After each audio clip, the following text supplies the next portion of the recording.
Pada episode sebelumnya, Raka dan Geni pergi ke desa Balangandang untuk menghadapi Ki Hideng. Mereka berdua ingin menghentikan penyebaran wabah penyakit yang sedang merajalela. Raka dan Geni diantar oleh Komandan Satib. Komandan itu juga membawa anak buahnya. Namun, setibanya di desa Balangandang, satu persatu anak buah Komandan Satib menghilang entah kemana. Mungkin mereka dibawa ke alam gaib. Ki Hideng kini menjadi sangat kuat karena dia berhasil bersekutu dengan kuntilanak. Raka mengeluarkan seluruh tenaganya untuk melawan Ki Hideng. Sialnya, di saat genting seperti itu, Komandan Satib malah kabur, sementara Raka dan Geni sedang terdesak.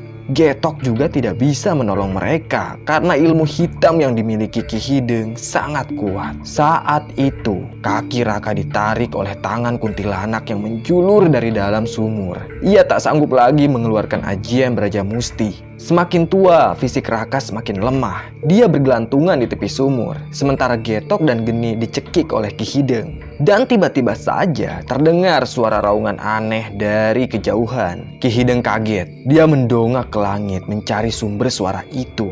Raungannya semakin lama semakin dekat. Geteh!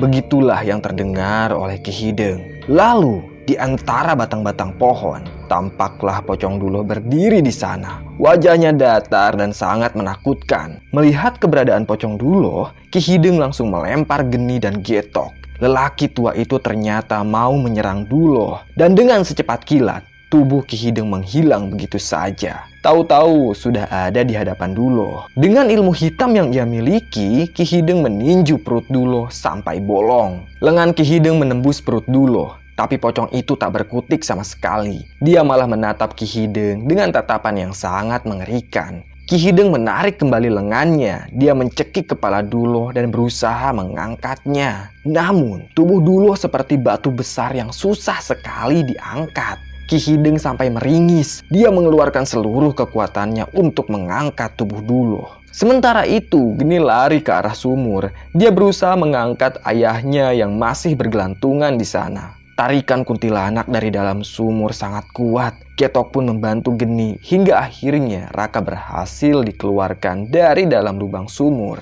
Raka kaget melihat keberadaan Pocong Duloh. Lalu sambil tertatih-tatih, Raka menyuruh putrinya untuk menjauh dari pocong itu.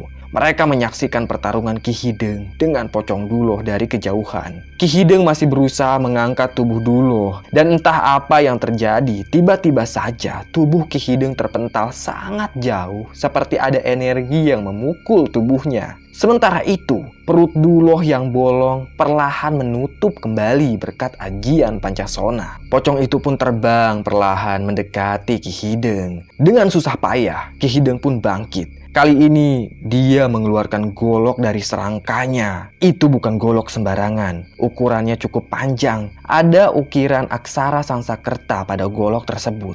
Namanya golok lelembut. Ki Hideng mendapatkan golok itu dari alam gaib. Kini Pocong Duloh sudah ada di hadapan Ki Hideng. Dia meludahi wajah Ki Hideng. Ludahnya berwarna hitam pekat.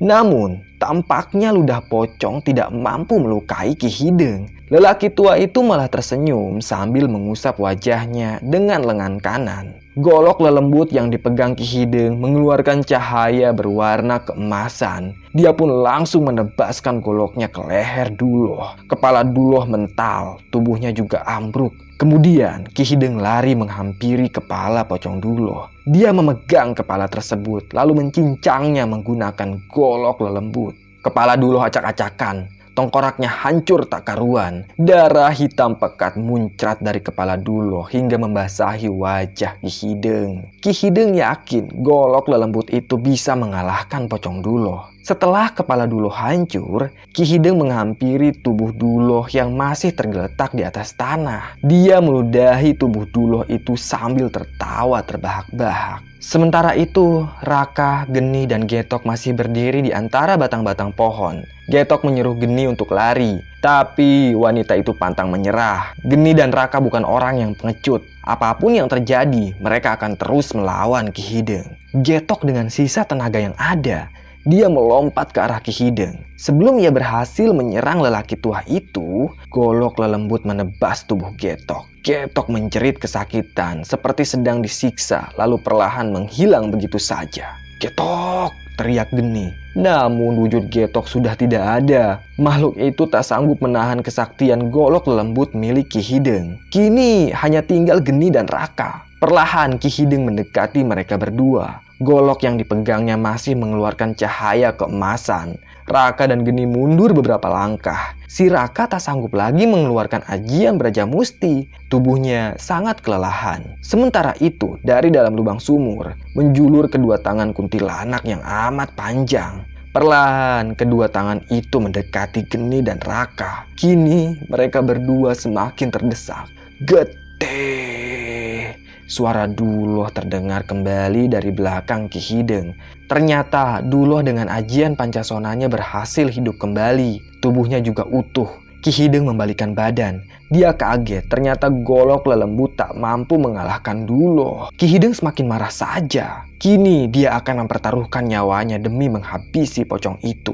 Pocong Duloh membuka mulutnya lebar-lebar. Bahkan mulutnya melar sampai ke jidatnya. Dan dari mulutnya itu keluarlah sosok makhluk mengerikan bertubuh hitam pekat. Saking hitamnya, wajah makhluk itu tidak terlihat jelas. Hanya kedua matanya saja yang mengeluarkan cahaya warna merah. Setelah makhluk tersebut keluar dari mulut Duloh, muncullah makhluk lainnya yang wajahnya menyerupai tokoh antagonis dalam pewayangan Jawa. Makhluk itu punya taring yang amat panjang sampai menyentuh tanah. Kedua matanya melotot, kukunya tajam seperti kuku elang. Dengan cepat, Duloh terus mengeluarkan makhluk gaib dari dalam tubuhnya. Jumlah makhluk itu kini lebih dari 200. Bahkan, ada satu makhluk gaib yang tingginya melebihi pepohonan di hutan. Ki Hideng melongo saat melihat ratusan makhluk gaib di hadapannya. Dan tak terasa lelaki tua itu menjatuhkan golok yang ia pegang. Dia sangat ketakutan melihat banyak sekali makhluk gaib di hadapannya.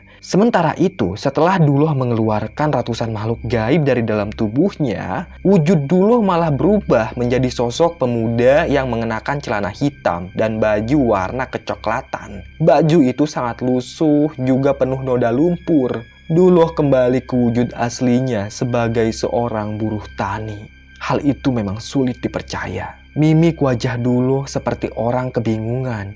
Lalu dia ambruk di atas tanah. Ratusan makhluk gaib menatap Ki Hideng. Mereka semua sangat mengerikan. Lengan kuntilanak yang tadinya mau menyerang Raka malah masuk kembali ke dalam sumur. Kuntilanak itu ciut. Dia tak berani melawan ratusan demit yang keluar dari dalam tubuh Duloh. Ki Hideng mundur beberapa langkah. Wajahnya sangat ketakutan. Dan saat itulah salah satu demit yang wujudnya tinggi dan besar menginjak Ki Hideng. Seketika saja tubuh Ki Hideng hancur. Dagingnya acak-acakan. Tulangnya remuk. Darahnya muncrat kemana-mana. Ratusan demit lainnya berebut sisa tubuh Ki Hideng. Mereka memakannya dengan sangat rakus. Setelah itu, ratusan demit masuk ke dalam sumur. Entah apa yang mereka lakukan di dalam sumur tua itu. Yang jelas, suara jeritan kuntilanak terdengar dengan sangat keras dari dalam sumur. Lalu, dari dalam sumur itu, keluarlah asap kental, seperti meriam yang kehabisan peluru. Tak lama berselang, jeritan kuntilanak itu hilang. Ratusan demit keluar dari dalam sumur. Mereka masuk kembali ke dalam tubuh Duloh melalui mulut. Duloh yang masih terkapar di atas tanah seketika saja tersentak. Mulutnya terbuka lebar, bahkan sampai sobek. Ratusan makhluk gaib itu berebut masuk ke dalam tubuhnya Duloh. Dia pun kembali menjadi sosok pocong yang sangat mengerikan. Pocong Duloh berdiri beberapa saat memandangi Raka dan Geni. Dan akhirnya Duloh menghilang begitu saja. Singkat cerita, 2 hari kemudian, wabah penyakit mulai menghilang. Para penduduk sembuh secara ajaib dari penyakit aneh itu. Komandan Satib berterima kasih pada Raka dan Geni karena berkat merekalah wabah ini bisa hilang. Raka enggan menjelaskan apa yang sebenarnya terjadi. Dia dan putrinya dirawat beberapa hari di Balai Pengobatan Distrik Wajo. Setelah pulih, mereka berdua pun pulang ke desa Reban. Tapi masih ada hal yang mengganjal di hati Raka. Dia tidak tahu kenapa Mahesa mau menolongnya.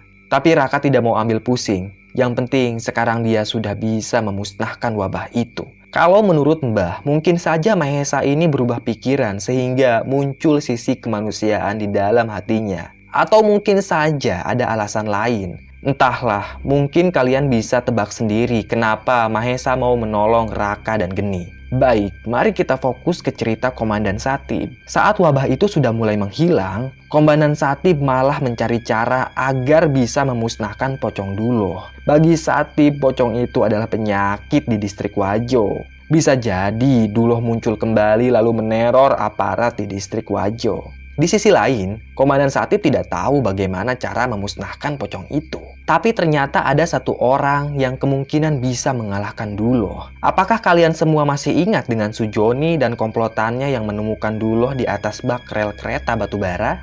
Ya, Sujoni dan komplotannya itu sempat terpapar wabah penyakit aneh. Namun saat ini mereka semua sudah sembuh. Perlu kalian ketahui kalau Sujoni dan komplotannya sangat diburu oleh aparat. Aksi Sujoni yang dulu pernah membajak kereta batubara sudah tercium oleh aparat. Sekarang mereka bersembunyi di dalam hutan karena tak berani masuk ke distrik Wajo. Karena aparat sudah menyebar poster wajah Sujoni di berbagai kota dan desa. Aparat mendapatkan foto hitam putih milik Sujoni dari rumahnya. Ia ternyata seorang duda sebatang kara. Rumahnya digeledah aparat. Mereka pun menemukan foto lawas milik Sujoni dan mantan istrinya. Sujoni dan komplotannya membuat saung-saung kecil di tengah hutan. Mereka bertahan hidup dari hasil buruan. Namun sayangnya, satu persatu anggota Sujoni pergi meninggalkan bosnya itu. Mereka bosan tinggal di hutan dan memilih untuk menyerahkan diri pada aparat. Anak buah Sujoni yang tersisa hanya tinggal 2 orang saja. Keadaan kian memburuk karena mereka semakin kesulitan mencari makan di hutan. Di suatu sore, saat Sujoni dan kedua anak buahnya sedang berburu di tengah hutan, mereka tak sengaja menemukan sebuah keris yang tertimbun di daunan kering. Sujoni mengambil keris tersebut. Tak salah lagi, itu pasti keris yang pernah ia lihat di perut Pocong Duloh. "Bos, itu keris pocong," kata anak buahnya Sujoni. "Kalau dijual laku nggak ya?" tanya Sujoni. "Ngapain dijual, bos? Emang bos nggak tahu kalau keris itu ditancapkan ke perutnya Duloh, maka Pocong Duloh tidak akan bisa berkutik. Itu artinya, bos, kita bisa ikutan sayembara penaklukan Pocong Duloh. Pemerintah memberi hadiah yang cukup besar, bos," kata anak buahnya Sujoni. "Wah, cerdas sekali kau," timpal Sujoni. Memang keris itu masih tergeletak di hutan. Mahesa tidak membawanya pulang dan hanya membebaskan Duloh dari cengkraman keris sakti. Besoknya, Sujoni dan anak buahnya mendatangi gedung aparat. Tentu saja mereka langsung diborgol lalu dibawa ke ruangannya Komandan Satib. Tanpa bertele-tele, Sujoni bilang ke Komandan Satib kalau dia bisa menaklukkan Duloh, juga menangkap si Mahesa. "Memangnya kau punya kesaktian apa, ha?" tanya Komandan Satib. Sujoni pun menjelaskan strateginya. Dia juga bilang kalau dia memiliki keris sakti yang bisa melumpuhkan Pocong Duloh. Namun, Sujoni minta 2 imbalan jikalau dia berhasil melumpuhkan Duloh. Imbalan pertama, hadiah uang tunainya digandakan jadi 3 kali lipat. Lalu Sujoni minta kasusnya juga ditutup. Komandan Satib menyetujui kesepakatan itu. Tak ada ruginya juga dicoba. Lagi pula, kalaupun Sujoni gagal, lelaki itu pasti tewas diterkam Duloh. Maka di suatu malam, berangkatlah Sujoni dan kedua anak buahnya ke hutan tempat Mahesa bersembunyi. Mereka juga diantar oleh beberapa orang aparat. Namun kali ini Komandan Satib tidak ikut. Dia takut pada Pocong Duloh. Komandan Satib hanya memberi sebuah peta tempat persembunyian Mahesa. Peta itu dibuat oleh Raka beberapa hari lalu. Satib sempat meminta Raka untuk memberitahu tempat persembunyian Mahesa. Setelah susah payah masuk ke dalam hutan, mereka pun tiba di sana. Ada saung yang terbuat dari dedaunan. Kebetulan Mahesa sedang tidur di dalam saung itu.